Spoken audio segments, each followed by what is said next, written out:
Halo semuanya, kembali lagi dengan English with me bersama Teacher Taufik. Kali ini kita akan lanjutkan pembahasan kita tentang materi TOEFL ITP, yaitu TOEFL Reading Section pada buku Longman. Sebelumnya kita udah bahas beberapa skill. Pada kali ini kita fokus bahas skill 7 ya. Nah, pada skill 7 ini langsung saja kita ke judulnya ya.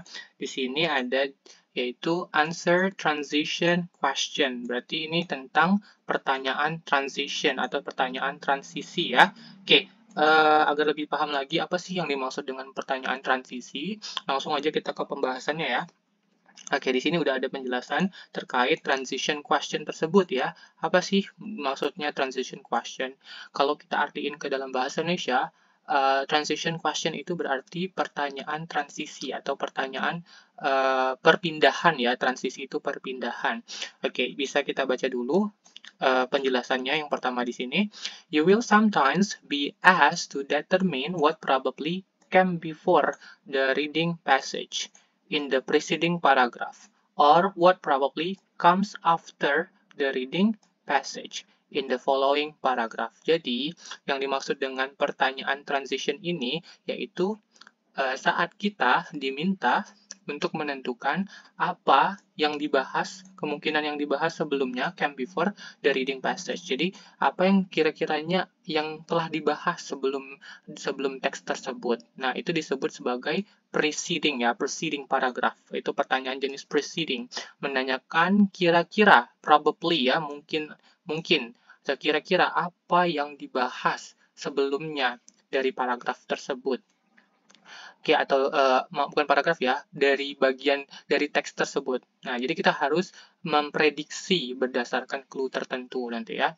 Nah, selain memprediksi apa yang telah dibahas sebelumnya, bisa juga kita pertanyaannya itu menanyakan apa yang mungkin saja dibahas setelah teks tersebut. Nah, itu disebut sebagai following paragraph. Ya, jadi ada preceding sama following. Kalau preceding itu dia menanyakan yang sebelumnya. Kira-kira sebelum teks ini bahas apa ya?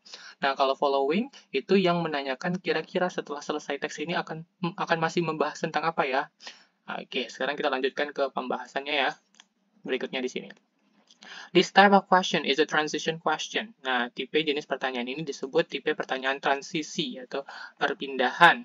It asks you to demonstrate that you understand that good writing contains transition from one paragraph to the next. Jadi itu tuh tujuannya tuh biar agar kita paham bahwa sebenarnya tulisan yang baik itu berisikan yang namanya transition atau transition word, kata-kata transisi, yang menunjukkan bahwa antar paragrafnya itu memiliki keterkaitan ya.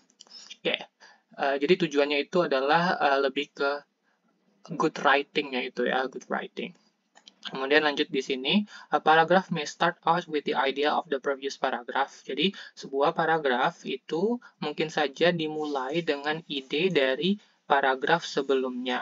Itu ya tadi ya, itu yang disebut transisi. Jadi, ide yang disebutkan pada paragraf sebelumnya itu dilanjutkan lagi ke paragraf berikutnya as a way of linking the ideas. Jadi, sebagai cara untuk menghubungkan ide-idenya in the two paragraph di dalam kedua paragraf tersebut. Jadi misalnya paragraf pertama itu ngebahas tentang pembiayaan pembangunan suatu bangunan. Nah, paragraf kedua itu mungkin saja diawali paragraf berikutnya itu mungkin saja diawali dengan ide paragraf sebelumnya, yaitu tentang pembiayaan bangunan tersebut. Oke, masih harus ada keterkaitan atau linking the idea. Tujuannya menghubungkan antar ide. Itu agar terlihat ada transisinya. Perpindahannya itu smooth atau enggak tiba-tiba ngebahas yang lain gitu. Agak kaget ya. Oke. Lanjut di sini ada sedikit lagi. A paragraph may also end with an idea that will be further developed in the following paragraph. Jadi selain paragraf itu mungkin saja diawali dengan ide dari paragraf sebelumnya, sebuah paragraf juga mungkin itu berakhir dengan suatu ide yang mungkin saja akan dibahas lebih dalam di paragraf berikutnya. Tujuannya apa seperti ini? Biar ada keterkaitan antar ide di paragrafnya. Nah, itu disebut transition atau transisi ya. Oke. Nah, sepertinya udah paham ya teman-teman sekalian terkait apa yang dimaksud dengan transition question atau pertanyaan transisi, dan konsep apa yang dimaksud dengan transisi di dalam teks itu. Sekarang kita lihat ke strateginya dulu ya, kita belajar strategi untuk menjawab soal transisi. Ya, setelah transisi soal strateginya ini, baru kita ke contoh soalnya. Oke, nah yang pertama kita harus belajar bagaimana mengidentifikasi jenis pertanyaan transisi ini ya. How to identify the question. Nah, yang pertama di sini kita baca, the paragraph preceding the passage probably. Nah, ingat ya, kalau ada paragraph preceding, nah ini kemungkinan dia pertanyaan transisi ya. Kemudian ada what is most likely in the paragraph following the passage. Nah, ini ada kata following lagi ya. Ini juga termasuk kemungkinan besar dia menanyakan pertanyaan transition. Diingat ya jenis pertanyaan seperti ini agar kita dapat mengidentifikasi, oh ini question, oh ini jenis main idea, oh ini jenis specific information ya. Kenapa? Karena setiap jenis pertanyaan memiliki strategi ya, strategi reading yang berbeda-beda. Oleh sebab itu penting ya untuk dapat mengidentifikasi pertanyaannya terlebih dahulu. Oke, lanjut ya. Kita harus di mana kita bisa menemukan jawabannya. Di sini where to find the answer. Kita baca dulu. The answer can generally be found in the first line of the passage for a preceding question. Jadi dia bilang untuk jawaban yang umumnya dapat ditemukan di baris pertama, di baris paling pertama dari teks tersebut untuk jenis pertanyaan yang preceding. Oke, kita lanjut lagi sedikit. The answer can generally be found in the last, ini last ya, last line for a following question. Namun, untuk following question ini ya, bacanya yang terakhir nih, last ya, baris terakhir. Jadi, disimpulkan kalau dia menanyakan preceding, kita baca baris pertamanya. Jawabannya kemungkinan bisa ditebak dari baris pertama. Kalau yang following, dibaca baris paling terakhir dari teks tersebut. Oke, sekarang bagaimana kita jawab soalnya, how to answer the question. Ini yang paling penting ya. Pertama, read the first line for a preceding question. Jadi yang pertama itu kita baca dulu baris pertama. Apabila jenis pertanyaannya itu merupakan pertanyaan preceding, yang mendahului ya, preceding itu artinya mendahului. Kemudian yang kedua, read the last. Last ya, ini last. For a following question. Tapi kalau untuk jenis pertanyaan following question yang seterusnya yang mengikutinya itu kita baca baris terakhir. Diingat saja ya kalau untuk preceding question kita tanya first line, kalau following kita tanya last line. Oke, lanjut. Draw a conclusion about what comes before or after. Jadi setelah kita baca barisnya itu, kita mencoba untuk menarik kesimpulan tentang apa ya kira-kira yang sebelumnya itu dibahas, apa yang kira-kira yang kemungkinan setelah ini akan dibahas. Nah, itu ya. Oke, sebenarnya kita bisa tebak bagaimana bisa mengetahuinya itu, yaitu dengan menarik kesimpulan dari clue, atau kita sebut dengan petunjuk-petunjuk. Kalau dia lagi ngebahas di baris pertamanya itu ngebahas tentang tadi ya, tidak kita bahas bahwa itu tentang pembiayaan, kemungkinan besar yang dibahas sebelumnya itu masih tentang berkaitan dengan pembiayaan atau cost ya. Tapi kalau di last line-nya itu ngebahas tentang income, pendapatan ya, income dari suatu perusahaan. Nah, kemungkinan besar paragraf berikutnya atau teks berikutnya itu akan masih ngebahas tentang income atau pendapatan dari perusahaan tersebut ya. Nah, itu clue-clue atau petunjuk seperti itu bisa kita gunakan untuk menarik kesimpulan. Oke, yang terakhir kita lihat itu choose the answer that is reflected in the first or last line of the passage. Jadi, pilihlah jawaban yang merupakan refleksi atau cerminan dari baris pertama atau baris terakhir. Jadi, yang intinya itu kalau ngebahas apa di baris pertama, itulah jawabannya yang kemungkinan ya. Kalau yang di last line itu bahas apa, kemungkinan itu juga bahas jawabannya. Oke, yang merupakan refleksi, yaitu cerminan ya. Oke, sekarang kita ke contoh soal ya. Ini contoh soal. Oke, di sini udah ada satu passage dan dua soal. Oke, kita baca dulu ya soal nomor 1. Oke, di sini nomor pertama. The paragraph preceding this passage most probably discusses. Nah, di sini ada kata preceding. Berarti kalau preceding tadi kita baca yang baris pertama. Mana baris paling pertama di dalam passage? Yang ini dong. Nah, kita baca ya baris pertamanya sampai kita ketemu titik.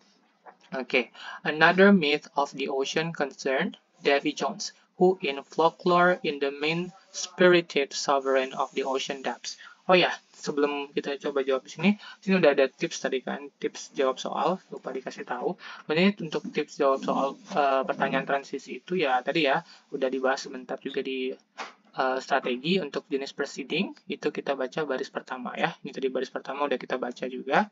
Oke, kemudian kalau udah dibaca kita coba tarik kesimpulan tentang apa yang kiranya dibahas sebelumnya. Kan ini proceeding berarti sebelumnya ya. Kalau setelahnya itu untuk following. Oke, jadi kita balik lagi ke sini. Tadi udah baca di sini ada beberapa clue yang bisa menjadi petunjuk petunjuk apa yang mungkin dibahas sebelumnya. Di sini ada kata another myth. Kemudian ada lagi apa ya? Di sini ada ocean. Nah, di sini ada ocean ya. Oke. Nah, kalau kita sebut another itu kalau artinya itu yang lainnya. Kita pakai another itu ketika ada satu lagi yang terakhir. Oke. Misalnya ada dua, nah satu laginya kita sebut another. Tinggal satu lagi yang terakhir itu kita sebut another. Berarti kalau ada another, ada lagi jenis yang lain. Jenisnya yang jenis apa? Tentu yang myth ya, atau mitos. Jenis lain dari mitos. Nah, sekarang kita lihat mana kira-kira yang membahas tentang mitos dari ocean. Yang pertama, yang A, The Youth of Davy Jones. Nah, ini nggak ada ngebahas tentang masa mudanya Davy Jones ya di sini. Jadi ini bukan jawabannya. Sedangkan tadi jelas di sini tentang mitos dari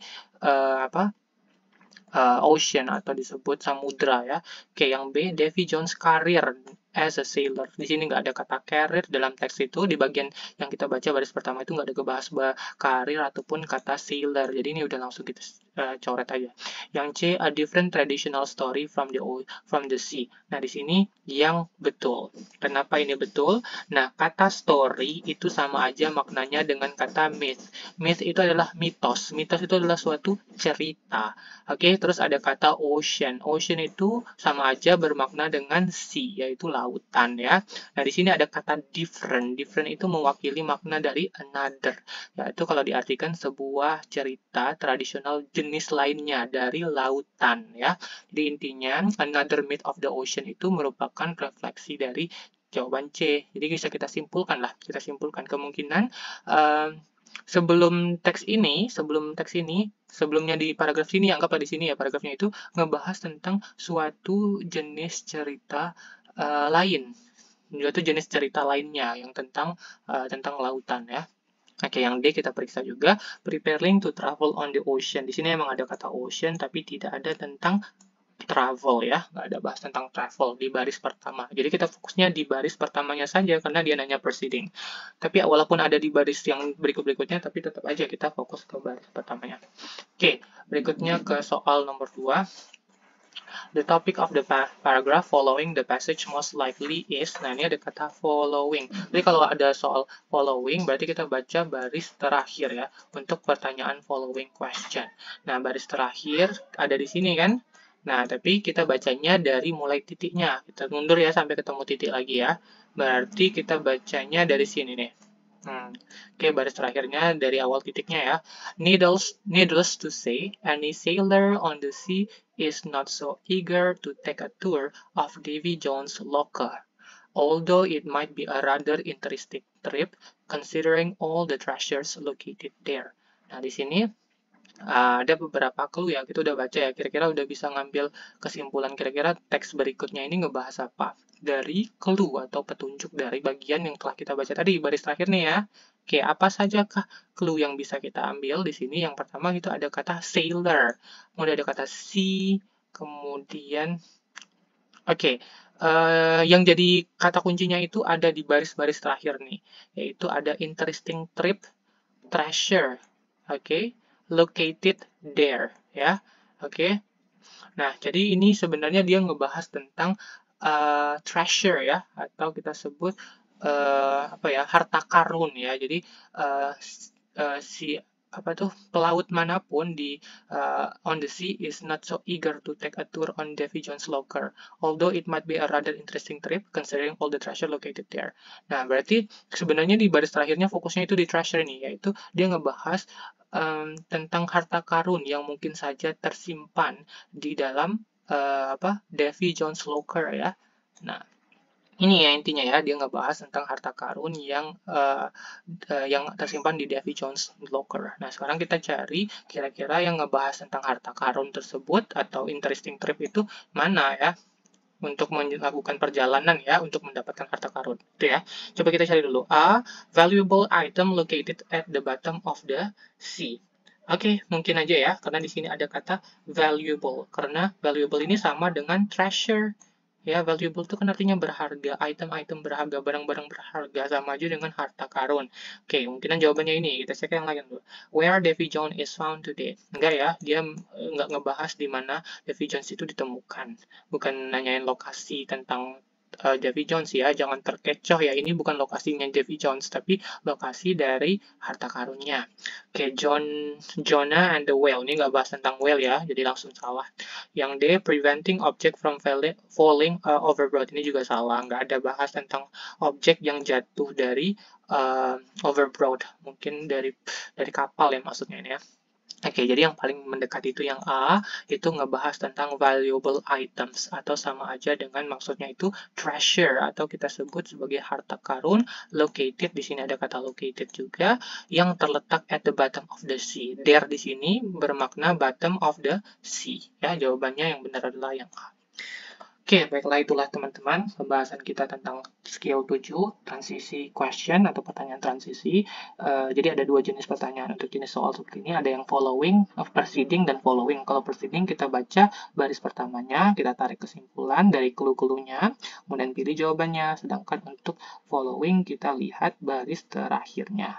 Dan coba tarik kesimpulan, pilih opsi yang paling mewakili bagian terakhirnya itu, baris terakhirnya tadi ya. Oke, itu aja. If you guys have any question, you may leave your question on the comment section below. Don't forget to subscribe and share, and also like. See you on the next lesson.